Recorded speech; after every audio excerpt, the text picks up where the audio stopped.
السلام عليكم ورحمة الله وبركاته. النهاردة هقول لكل ست بيت في ظل ارتفاع الأسعار ازاي لو كان عندك بنت أو أكتر ازاي تجهزي بناتك. أول نقطة يا جماعة، لازم المصروف ما ينفعش أخده من جوزي أو من زوجي أحطه في الدرج، مفيش حاجة اسمها كده، انت كده ست مش مسؤولة. لازم المصروف ده يتقسم، لازم يتقسم، يقولك اللي يحسب الحساب في الهنا يبات. تمام. أول حاجة عندي أظرف كده بجنيه من المكتبة، بجنيه أو ممكن يكون الاتنين بجنيه، رخيصة جدا. تمام. هتجيبي 3 أظرف من عندك. أول حاجة تاخدي الفكه كلها اللي في مصروف البيت او مرتب الشهر، هتحطيه في ظرف. تمام. الباقي هتقسميه على 2. اول ظرف هتاخديه تحطي مثلا لو نفترض المرتب مثلا 3000 جنيه. تمام. هتاخدي ال1000 ونص، طبعا بيبقى 3050. الفكه دي هنحطها طبعا في في ظرف. ال1000 ونص للنص، و1000 ونص. 1000 ونص هيتحط فيهم الايجار، الكهرباء، الميه، الغاز، دروس ابني، اي حاجه هتحطيها في الظرف ده. تمام. هتحطي فيها 1000 ونص. تمام.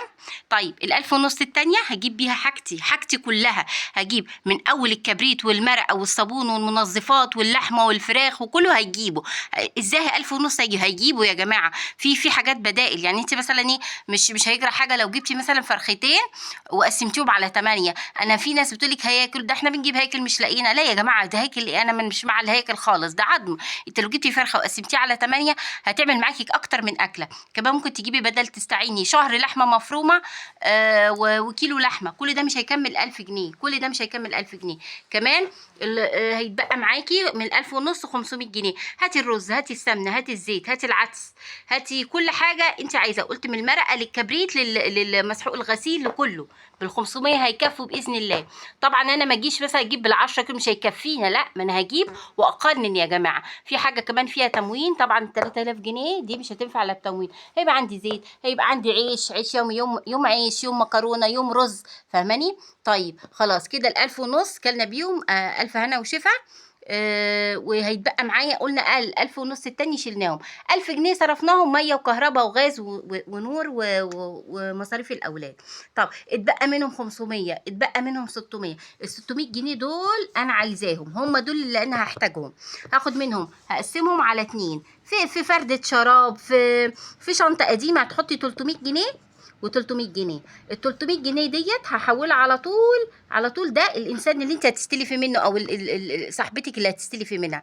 يا جماعه مد الايد وحش، ماشي؟ فال 300 جنيه ديت هتعترفي ايه ده المسلف، ده اللي هتستلفي منه 50. طبعا الفلوس لما تبقى في ايدي غير الفلوس ما تبقى في يعني ايه، في ايدك، غير ما تبقى انت شايلاها على جنب او بتستلفي. اعتبريه ان انت بتستلفي 50 في 50. طب ال 300 التانية ديت ماشي، هاخدها هشيلها على جنب شهر مع شهر مع شهر.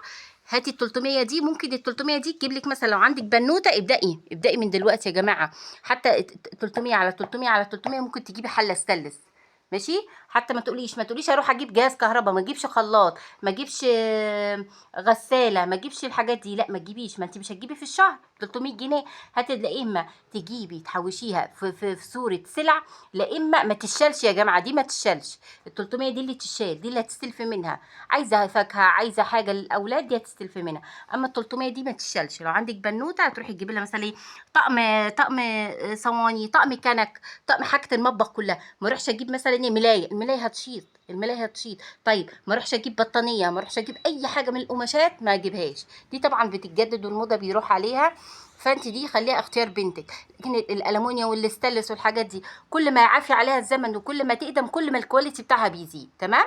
فدي عمرك ما تسيبيها فلوس. دي خليها جاز البنات 300. انا جبت مثلا عندي بنت او بنتين، الشهر ده اروح اجيب بتاع دوت طقم كنك. الشهر الجاي هروح مثلا لبنتي التانية اجيب لها طقم صواني، وهكذا. طب انا عايزه طقم حلل، احط ال 300 على ال 300 على ال 300، اروح اجيب حله ستانلس، لان الستانلس ده جميل جدا. بعد ما ربنا يكرم كده في الشهر هتلاقي في الشهر جبت لها حاجات كتير. ممكن ال 300 دي ممكن تروحي تجيبي بيهم مثلا تتفسحي بيهم انت وابنك او انت وبنتك. فاهماني؟ فلازم ايه يا جماعه نخلي بالنا. طب ال 300 دي انا دلوقتي محتاجه دلوقتي في سلك، في كبريت، ولد تعب، ولد اي حاجه، اي ظرف يا جماعه. حرفيا لما تبقي حطاها على جنب وشايلاها، غير ما تبقى في بيتك سبهلله كده بتسحبي منها. تمام. يبقى احنا، طب انا دلوقتي انا مش عايزه اجيب جهاز، انا عايزه بنتي هي اللي تختار كل حاجه. طيب هقول لك على حاجه، ال 300 الشهر ده مع ال300، مع ال300 لو هتحوشيهم يبقى مثلا ايه، حطهم في شنطه قديمه. هتروحي تجيبي ايه، قفل صغير، هتجيبي قفل صغير تمام، هتجيبي بريمه حلق، بريمه حلق صغننه، تحطي ده على ده على ده على ده. هتلاقي مثلا ايه بقى البنت في ابتدائي بدأت في اعدادي بقى عندها ايه، دهب تقدري تبيعيه وتقدري ايه تجيبي بيه اللي ايه. تبدا هي في اعدادي تبدا تختار، لا اما مثلا انت تفضلي تحوشي لغايه مثلا ما تبقى في ثانوي، برضه هيبقى معاكي مبلغ. يا جماعه اللي عايزه تحول سلع تجيب الالومنيوم والستانلس حاجه المطبخ. طيب اللي مش عايزه تجيب، عايزه بنتها تختار، يبقى تجيب حاجات. طب ال 300 دي هتجيب دهب، ده الجرام ب 3000 جنيه واكتر.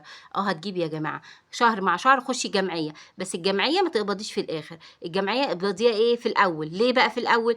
لان كل ما تستني شهر عن شهر الاسعار بتتضاعف. يعني انت لو قبضتي في الاول هتجيبي حاجتك ب 100 100. خليكي شطوره كده الاول، التاني ما اروحش اقبض ال 15، ما اقبضش ال 20 تمام.